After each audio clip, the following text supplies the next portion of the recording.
আসসালামু আলাইকুম। আমি Atika kitchen and blog channel থেকে বলছি।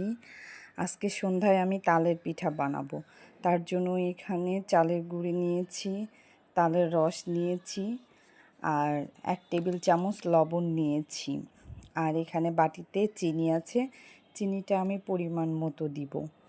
পরিমাণ মতো আমি চিনিটা ঢেলে দিচ্ছি। যার যতটুকু লাগে সে ততটুকু দিবেন। এবার আমি এটা একসাথে মিশিয়ে নিব। এই তো আমার মিশানো হয়ে গেছে। এবার আমি একটা কড়াইতে তেল গরম করতে দিয়েছি। এবার এক এক করে পিঠাগুলো আমি ছেড়ে দিব। এখন তালের সিজন, তালের পিঠা না খাইলে হয় বলেন?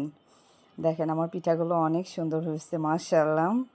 এবার আমি একটা ছাঁকনি দিয়ে পিঠাগুলো তুলে নিব। এই তো আমি ছাঁকনি দিয়ে পিঠাগুলো এবার তুলে নিচ্ছি। গরম গরম পিঠা এই যে সার্ভ করে দিলাম।